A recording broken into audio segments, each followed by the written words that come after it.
এই পর্যায়ে আমি দেখতে পাচ্ছি ইকবাল আহমেদ, আপনার প্রশ্ন আপনি লিখেছেন, ঋণ রেখে নিজের উপার্জিত টাকা দিয়ে ওমরা করতে পারবো কি? উল্লেখ্য, ঋণ পরিশোধ করছি অল্প অল্প করে, তবে বিগত কয়েক বছর ধরে খুব ইচ্ছে করছে ওমরা করবার জন্য। বা ইকবাল আহমদ, আপনার ঋণ পরিশোধ করবার জন্য যদি আপনি কোনো একটা সিস্টেম ঠিক করেন, কিস্তি করে নেন এবং সেটা সিস্টেমিক্যাল ওয়েতে পরিশোধ হতে থাকে, আপনার যে প্রাপক যার কাছ থেকে ঋণ নিয়েছেন তিনি যদি আপনাকে সেই ঋণ এভাবে কিস্তিতে নিতে প্রস্তুত থাকেন, তাহলে সেক্ষেত্রে আপনি ওমরা করতে পারেন, অসুবিধা নেই। অর্থাৎ আপনার এই ওমরা এটা যেন ঋণের টাকা না দিয়ে ওমরা করা না হয়। যেহেতু ঋণের টাকা আপনি অল্প অল্প করে দিচ্ছেন, সিস্টেম করে নিয়েছেন, অতএব সেই সিস্টেম ঠিক রেখে ওমরা করতে পারলে আপনি করবেন। তবে এক্ষেত্রেও যদি আপনি ওমরা না করে সে টাকা দিয়ে আপনার ঋণ কমিয়ে ফেলতে পারেন, দিয়ে ফেলতে পারেন, সেটা অবশ্যই আপনার জন্য অধিকতর উচিত হবে এবং উত্তম হবে। ঋণগ্রস্ত হয়ে আপনি ঋণের টাকা বাকি রেখে ওমরা করাটা আপনার জন্য প্রশংসনীয় বিষয় নয়। আপনার মন চাচ্ছে অনেক বছর ধরে, সেটা বুঝতে পেরেছি, কিন্তু মনের চাওয়ার চাইতে আসলে আল্লাহ রব্বুল আলমিনের চাওয়া পূরণ করাটাকে বেশি গুরুত্বপূর্ণ মনে করতে হবে। ঋণ পরিশোধ করাটাকে আল্লাহ সুবহানাহু ওয়া তাআলা আবশ্যক করে দিয়েছেন, বিধায় আবশ্যিক কাজ বাদ রেখে বা আবশ্যিক কাজ যেন ত্বরান্বিত হয় করতে, সেটা না করে আপনি যদি তুলনামূলকভাবে কম গুরুত্বপূর্ণ কাজ যদি করেন, তাহলে সেক্ষেত্রে অবশ্যই প্রশংসনীয় হবে না। হতাশা ও দুশ্চিন্তামুক্ত থাকার উপায় কি, এ ব্যাপারে কোনো আমল আছে কিনা? হতাশা এবং দুশ্চিন্তামুক্ত থাকবার জন্য নবী করিম সাল্লাল্লাহু আলাইহি ওয়াসাল্লামের শেখানো দোয়া আপনি পড়তে পারেন। তিনি আল্লাহ সুবহানাহু ওয়া তাআলার কাছে দোয়া করতেন, আল্লাহুম্মা ইন্নী আউযু বিকা মিনাল হাম্মি ওয়াল হাযান ওয়া আউযু বিকা মিনাল আজজি ওয়াল কাসাল। এখানে দোয়াটির প্রথম অংশে আমরা দেখতে পেয়েছি আল্লাহ রাব্বুল আলামিনের কাছে নবী সাল্লাল্লাহু আলাইহি ওয়াসাল্লাম দোয়া করতেন, হে আল্লাহ, আপনার কাছে আমরা দুশ্চিন্তা এবং পেরেশানি থেকে পানাহ চাই, আশ্রয় চাই। তো এই যে দুশ্চিন্তা, পেরেশানি, এটা থেকে আল্লাহ সুবহানাহু ওয়া তাআলার কাছে পানাহ চাওয়ার শিক্ষা আল্লাহ সুবহানাহু ওয়া তাআলা দিয়েছেন। এখানে কিন্তু পেরেশানি থেকে মুক্ত থাকার কথা বলা হয়েছে, বিধায় আপনি পেরেশানি থেকে মুক্তির জন্য এই দোয়াটা পড়তে পারেন। দ্বিতীয়ত, দুরুদের আমল যেটা আছে, দুরুদ শরীফ, সেটা আপনি পড়তে পারেন।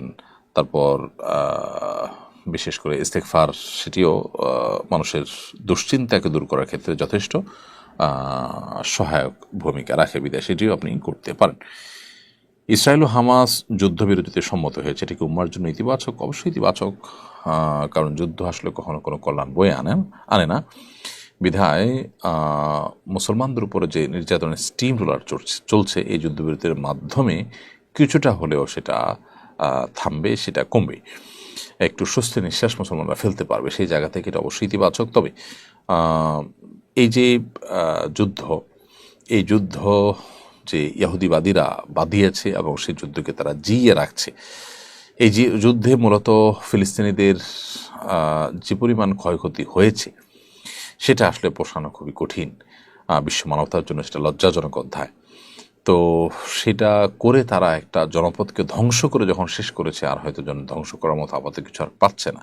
যুদ্ধবিরতি দিয়ে আবার মুসলমানদেরকে কিছু কাজ করে নতুন করে তারা রিনোভেশন করবেন, একটু মাথা উঁচু করে দাঁড়াবার চেষ্টা করবেন, সেটাকে আবার হয়তো ভাঙার জন্য তারা চেষ্টা করবে।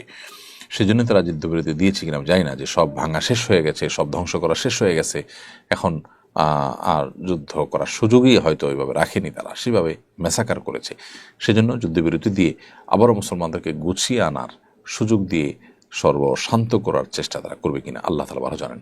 তো এই জন্য আপাত দৃষ্টিতে এটি স্বস্তির এবং আনন্দের হলেও প্রকৃত অর্থে এটা আমাদের জন্য নানা কারণের শঙ্কারও বটে।